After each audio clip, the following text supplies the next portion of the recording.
Hi friends, Shri Swami Samarth सर्वांना. मी तेजस्वी Tejas cooking corner या आपल्या मराठी चॅनलमध्ये आपले मनपूर्वक स्वागत करत आहे. तर आज आपण एक नवीन रेसिपी बनवणार आहोत. वर्षभराच्या साठवणीतील ही एका प्रकारची सुकी भाजी प्रकारामध्ये रेसिपी आहे. ती म्हणजे वाळवलेल्या काळ्या घेवड्यापासून बनवण्यात येणारी सुकी भाजी.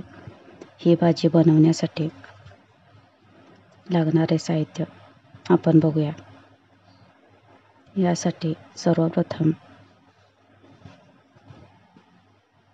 सुके घेवडे हे कुकरमध्ये किंवा एका भांड्यामध्ये शिजवून घ्यावे आणि त्यामधील उरलेले पाणी असते, जशी आपण कटाची आमटी बनवतो त्याप्रमाणे त्या कटाची आपण आमटी बनवू शकतो आणि ते सुके घेवडे जे शिजलेले आहेत त्याची सुकी भाजी बनवू शकतो.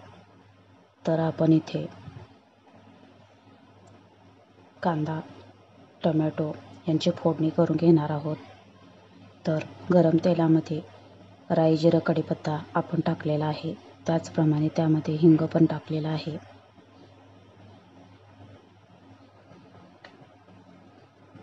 ही रेसिपी साधारणतः कोकणी भागामध्ये जास्तीत जास्त बनवली जाते आणि आवडीने खाल्ली सुद्धा जाते. इथे आपला कांदा चांगला फ्राय होत आहे.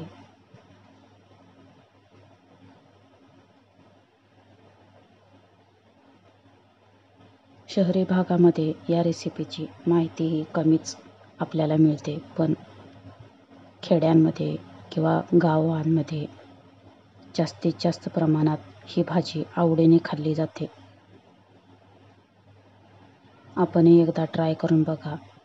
लहानांपासून मोठ्यांपर्यंत आणि टिफिनसाठी सुद्धा, ऑफिस वगैरे असतं त्यांच्यासाठी सुद्धा खूप चांगला पर्याय आहे.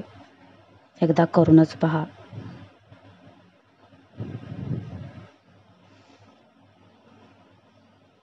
याला वाळलेला काळा घेवडा किंवा काही ठिकाणी पावटा असेही म्हटले जाते. तेल, मोहरी, जिरे, बारीक चिरलेला कांदा, टोमॅटो, हळद, लाल तिखट, कांदा, लसूण मसाला, किसलेले सुके खोबरे, चवीनुसार मीठ, थोडे गरम पाणी. इथे आपण घेवडा शिजवून घेतलेला आहे. वरील फोडणीच्या साहित्याप्रमाणे फोडणी तयार केलेली आहे. त्यानंतर कांदा, टोमॅटो चांगला परतताना त्यात थोडे मीठ घातल्याने कांदा, टोमॅटो लवकर भाजण्यास मदत होते. हळद, लाल तिखट घालून त्यावर कांदा, लसूण मसाला घालून परतून घ्यावे.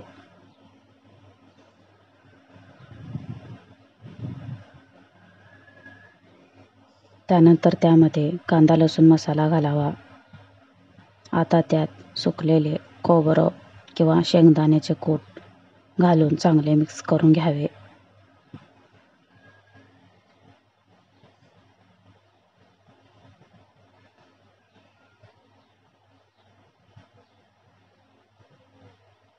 मसाले चांगले एकजीव करावेत.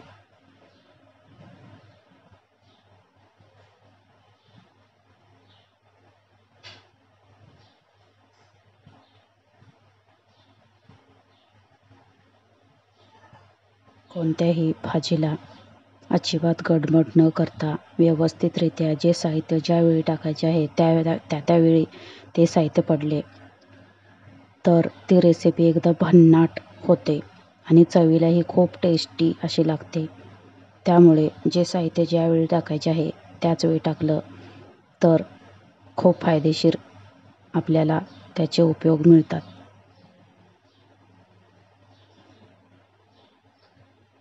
काळे पावटे आहेत शिजवून घेतलेले.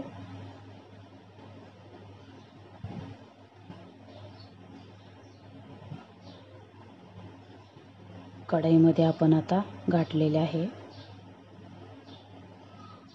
हे मस्तपैकी त्या मसाल्यामध्ये मिक्स करून घ्यावे.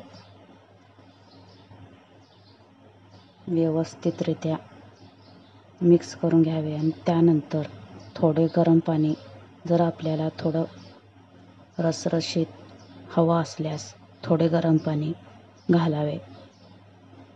त्यामुळे भाजीला अजूनच चव वाढते. 5 मिनिटाकरता झाकून ठेवावे आणि मंद आचेवर ही भाजी शिजवून घ्यावी.